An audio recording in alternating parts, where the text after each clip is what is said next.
प्रेमी सज्जनों, श्री राम कथा है क्या? सब लोग कहते हैं कि हम कथा सुनने जा रहे हैं, कथा श्रवण करने जा रहे हैं। श्री राम कथा क्या है? कभी आपने विचार नहीं किया। श्री राम कथा ऐसी कथा है जो भगवान राम धरती पर नहीं आए थे, उसके पहले भी श्री राम की कथा होती थी। भगवान धरती पर आए तभी श्री राम की कथा हुई। भगवान धरती से चले गए तो भी श्री राम कथा हो रही है। आखिर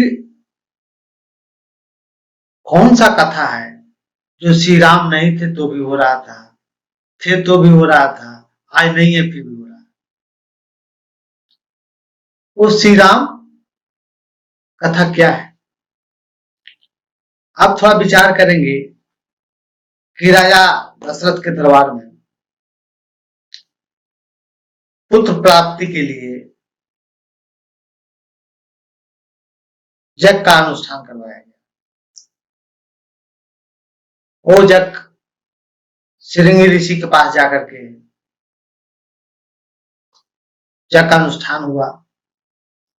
अब उस यज्ञ के अनुष्ठान में पुत्र प्राप्ति के लिए जो यज्ञ समापन के उपरांत प्रसाद मिला तो उन्होंने अपने तीनों रानियों को खिलाया, जिससे भगवान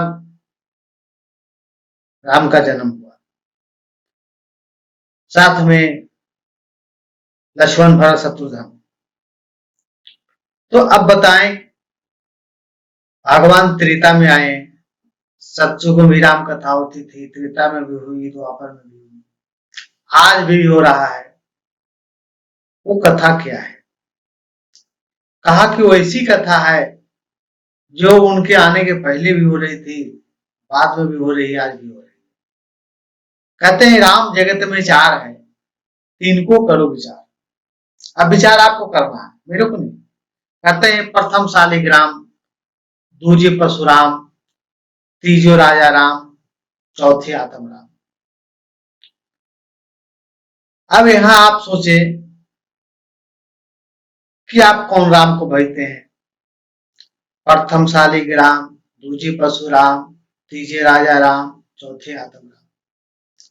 कहा कि जो राम घट घट में विराजमान है, जो राम घट घट में विराजमान है,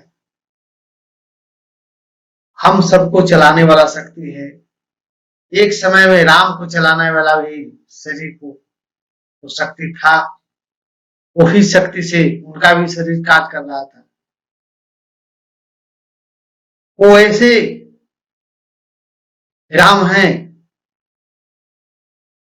जो हर युग में हर समय लोग जपते हैं। कहते हैं दैहिक दैविक भौतिक तापा राम राज में नहीं व्यापा। अब जरा विचार करें, कौन सा राम राज? जब राम थे तो एक तरफ रावण था, कृष्ण थे तो एक तरफ कंस था, एक तरफ नरसिंह अवतार जो हुआ विष्णु थे तो दूसरी तरफ हिरण्यकश्यप था। क्या उस समय लोगों को तकलीफ नहीं हो रही थी? क्या उस समय गरीबी नहीं थी? उस समय लोगों को दुख नहीं था? था। लेकिन जिसके अंदर राम का राज स्थापित हो जाता है, उसे न दुख व्यापता है न सुख व्यापता है। वो सारे सुख दुख से वंचित हो जाता है। इसीलिए कहा गया कि दैहिक दैविक भौतिक तापा राम राज में नहीं व्यापा। कि जिसके अंदर वो राम का राज आ जाता है, उसके अंदर से वो दुख समाप्त हो जाता है। कौन कौन सा दुख समाप्त होता है? दैहिक शारीरिक, दैविक यानी प्राकृतिक, और भौतिक। अब बताइए, क्या उनको सर्दी खांसी बुखार नहीं होता है? होता है, लेकिन बहुत मेजर बीमारी नहीं होता है। कहा कि दैविक दैविक प्रकोप, क्या बाढ़ सुखाड़ पानी नहीं होता है। जिस तरह से अभी का भी माहौल बना हुआ है, तो कभी महामारी होगा, कभी कुछ होगा, तो दैविक प्रकोप भी होता था। अब उनके पास, किसी के पास रहने के लिए घर नहीं है, किसी के पास महल है, किसी को चलने के लिए, चढ़ने के लिए साइकिल नहीं है, किसी के पास हवाई जहाज है, किसी के पास मोटर गाड़ी है। तो बताया गया कि ये सारे उस समय भी था और आज भी है। लेकिन आज भी जिसके दिल में, अंदर में राम राज स्थापित हो जाता है, वो इन सभी दुखों से उसे छुटकारा मिल जाता है। वो राम राज अपने अंदर लाना है, कहीं बाहर नहीं। वो राम राज अपने हृदय में स्थापित करना है।